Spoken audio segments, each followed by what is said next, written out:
సుల్తానాబాద్ అమ్మాయి సుద్దాల అబ్బాయి ఇది మరో ప్రేమికుల పంచాయతీ. అయితే ఇక్కడ అమ్మాయిని అబ్బాయి తరపు బంధువులు చితకబాదారు.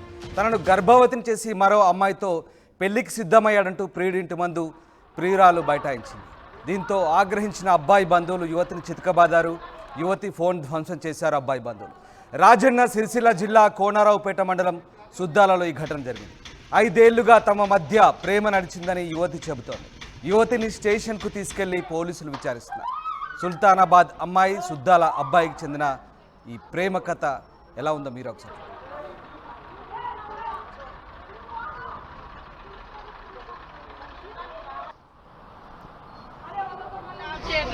ప్రతి ఒక్క రూపాయి రూమ్ రెంట్ ఆయనకు ఫుడ్కి ఇంకా పాల ప్యాకెట్ ప్రతి ఒక్కరికి నేనే పెట్టిన. మరి ఇక్కడికి 7 సంవత్సరాల నుంచి వేరే పెళ్లి చేసుకుంటాను కదా, మధ్యలో పెళ్లి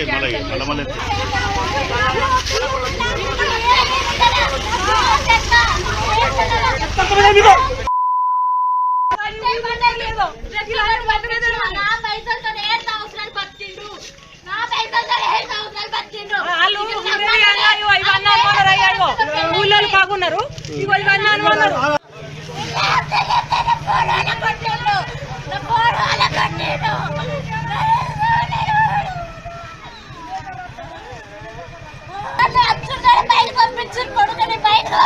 లవ్ చేసుకుంటాను. 7 సంవత్సరాల నుంచి ఆయన నాయన కవడ్డాడు, నేను ఆయన కవడలేదు. 7 ఇయర్స్ నుంచి నేనే జాబ్ చేస్తున్నా, ఆయన జాబ్ చేయట్లేదు. ప్రతి ఒక్క రూపాయి రూమ్ రెంట్ ఆయన ఫుడ్కి ఇంకా పాల ప్యాకెట్ ప్రతి ఒక్కరికి నేనే పెట్టిన. మరి ఇక్కడికి 7 సంవత్సరాల నుంచి వేరే పెళ్లి చేసుకుంటాను కదా, మధ్యలో పెళ్లి తనను ప్రేమించి మరో యువతితో పెళ్లికి సిద్ధమయ్యాడంటూ ఆ ప్రియురాలు అతని ఇంటి ముందు ఆందోళన చేయడంతో ఒక్కసారిగా ఆగ్రహించిన యువకుడి బంధువులు ఆమెను చితకబాదారు. అంతేకాదు ఆమె ఫోన్ను కూడా ధ్వంసం చేశారు. ఆ దృశ్యాలు మీరు చూడొచ్చు.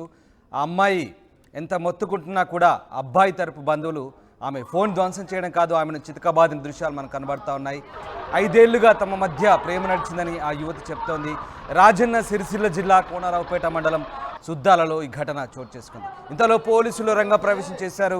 యువతిని స్టేషన్కు తీసుకెళ్లి విచారిస్తున్నారు. మా ప్రతినిధి చంద్రశేఖర్ జైన్ అవుతున్నారు. చంద్రశేఖర్, సుద్దాలలో జరిగిన ఈ ఘటనకు సంబంధించిన పూర్తి సమాచారం ఏంటి? Thank you Ramdas. పెద్దపల్లి జిల్లా సుల్తానాబాద్ కు చెందినటువంటి మానస గత కొంతకాలం నుంచి హైదరాబాద్ లో ఉంటుంది. అదే సమయంలో రాజన్న సిరిసిల్ల జిల్లా కోనరావుపేట మండలం సుద్దాలకు చెందినటువంటి అక్షయ్ ఆ HDFC బ్యాంకులో పనిచేస్తుండగా పరిచయం అయ్యారు. దాదాపు 7 సంవత్సరాల నుంచి పరిచయం ప్రేమగా మారింది. ప్రేమ పెళ్లి వరకు తీసుకెళ్ళింది. తీరా కట్ చేస్తే గత కొంతకాలం నుంచి ఆయన ఏ ఉద్యోగం చేయట్లేదు. ఈ క్రమంలో ఆయన వివాహం చేసుకున్నాడు. తనని ప్రెగ్నెన్సీ వచ్చేలా చేశారు. కలిసి ఉన్నాము, అన్యోన్యంగా ఉన్నాము. తాజాగా మొహమ్మొత్తిందో ఏంతో నువ్వు కాదు పొమ్మని చెప్పేసి స్వంత గ్రామానికి వెళ్ళారు. మరో మహిళతో ప్రేమ పెళ్లి అంటూ ఇవన్నీ దాచిపెట్టిన ఆ యువకుడు పెళ్లికి సిద్ధమయ్యాడు. ఆ విషయం తెలుసుకున్నటువంటి ఆ మాజీ భార్య అనే ఇంటి ముందు బైఠాయించింది. నా మొగుడు నాకు కావాలని ఆందోళనకు సిద్ధమైంది. మీరు ఇక్కడ నుంచి వెళ్ళిపోవాలని చెప్పేసి అక్షయ్ తల్లిదండ్రులు ఒక రకంగా ఆదేశాలు జారీ చేశారు, బతలాడారు, ఆదేశాలు జారీ చేశారు.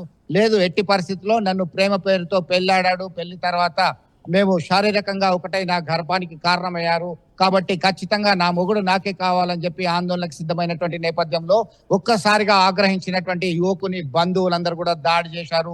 విచక్షణ రహితంగా కొడుతున్నటువంటి క్రమంలో గ్రామస్తులు అందించినటువంటి సమాచారం మేరకు కోనరావుపేట పోలీసులు రంగంలోకి దిగారు. ఎందుకంటే వేములవాడ ప్రాంతంలో తరచూ ఇలాంటి ఘటనలు చోటు చేసుకుంటున్నాయి. వివాహేతర సంబంధానికి పాల్పడ్డాడని గతంలో కొన్ని సంవత్సరాల క్రితం ఉండగానే చితకబాతే ఆ మహిళ మృతి చెందినటువంటి ఘటన సైతం మర్చిపోక ముందే ఇలాంటి ఘటనలు పునరావృతం అవుతున్నాయి. వెంటనే అలర్ట్ అయినటువంటి పోలీసులు రంగంలోకి దిగారు. సిరిసిల్ల SP ఆదేశాల మేరకి ఆ CI ఆ యువతిని పోలీస్ స్టేషన్ కి తరలించారు. కౌన్సిలింగ్ చేస్తున్నారు. మేము అన్ని మీకు న్యాయం చేసేలా చర్యలు తీసుకుంటాం, మీరు ముందుగా హాస్పిటల్కి వెళ్ళాలని చెప్పి ఆదేశాలు జారీ చేశారు.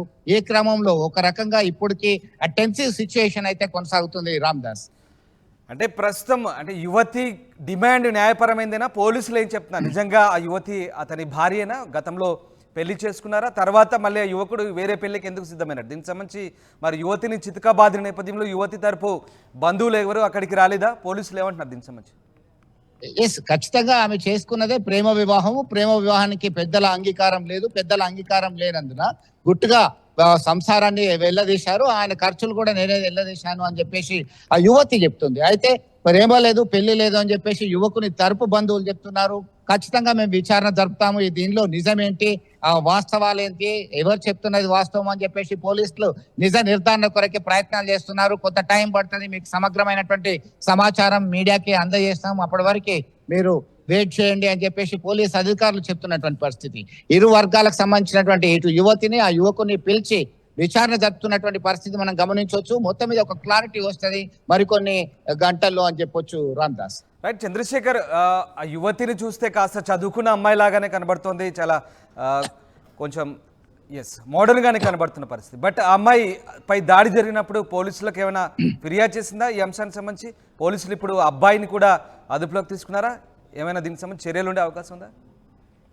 ఖచ్చితంగా మీరు అన్నట్టుగా ఆమె ఆ శాంతియుతమైనటువంటి వాతావరణంలో నా భర్త నాకు కావాలి, నా ప్రియుడు నా భర్తగా మారాడు కాబట్టి నేను ఆయనతోనే ఉంటాను, నాకు అన్యాయం జరుగుతుంది అనేటువంటి ఉద్దేశంతో ఆ ధర్నా చేస్తుంది, బైఠాయించింది ఇంటి ముందట. చాలా తన ప్రేమ వివాహం చేసుకున్నటువంటి యువకుడు తనకు దక్కకుండా పోతున్నాడని చెప్పేసి ఆవేదనతోని ఆ ఇంటి ముందు బైఠాయించి ఆందోళన చేస్తున్నటువంటి క్రమంలో ఆ యువకుని తల్లిదండ్రులు చితకబడడం అనేది దారుణము, చాలా విచక్షణ రహితంగా కొట్టారు. ఈ క్రమంలో ఆమె ఖచ్చితంగా పోలీసులకి కంప్లైంట్ చేస్తుండ్రు, సుమోటోగా కూడా తీసుకునేటువంటి అవకాశం ఉంది. ఇరు వర్గాలకు సంబంధించిన వాళ్ళని పిలిపించి కౌన్సిలింగ్ చేస్తారు. మొత్తం మీద ఒక అండర్స్టాండింగ్ వస్తేనేమో ఇష్యూ క్లోజ్ అవుతుంది, లేదంటే కేసు నమోదు చేస్తారు. విచారణ జరిపిన తర్వాత ఖచ్చితంగా చర్యలు ఉంటాయని చెప్పేసి పోలీసు అధికారుల నుంచి మనకు అందుతున్నటువంటి సమాచారం. Ramdas. Right, thanks for the update Chandrasekhar. తనను గర్భవతిని చేసి మరొక అమ్మాయితో పెళ్లికి సిద్ధమయ్యాడంటూ ఓ యువతి ప్రియుడి ఇంటి ముందు బైఠాయించింది. అయితే ఆగ్రహించిన యువకుడి బంధువులు ఆ యువతిని విచక్షణారహితంగా చితకబాదారు. అంతేకాదు యువతి ఫోన్ కూడా ధ్వంసం చేశారు అబ్బాయి బంధువులు. రాజన్న సిరిసిల్ల జిల్లా కోనరావుపేట మండలం సుద్దాలలో ఈ ఘటన జరిగింది. 5 ఏళ్లుగా తమ మధ్య ప్రేమ నడిచిందని ఆ యువతి చెప్తుంది. దీంతో యువతిని పోలీస్ స్టేషన్ తీసుకెళ్లి ప్రస్తుతానికి విచారిస్తున్నారు. పూర్తి స్థాయి సమాచారం సేకరించిన తర్వాత ఇరు వర్గాల మధ్య సయోధ్య కూర్చే అవకాశం ఉందని పోలీసులు చెప్తున్నారు. మొత్తం మీద యువతి మాత్రం తనకు న్యాయం చేయమంటూ పోలీసులను వేడుకుంటున్నారు.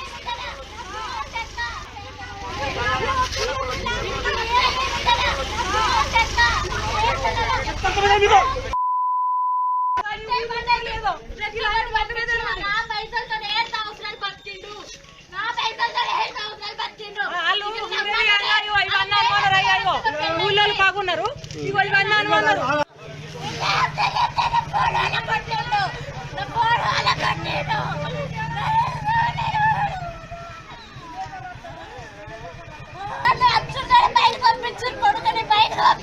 అవి వేసుకుంటాను ఆక్షి. నేను 7 సంవత్సరాల నుంచి ఆయన నాయన కబడ్డాడు, నేను ఆయన వెనక అవ్వలేదు. 7 years నుంచి నేనే జాబ్ చేస్తున్నా, ఆయన జాబ్ చేయట్లేదు. ప్రతి ఒక్క రూపాయి, రూమ్ రెంట్, ఆయన ఫుడ్కి, ఇంట్లో పాల ప్యాకెట్, ప్రతి ఒక్క నేనే పెట్టినా.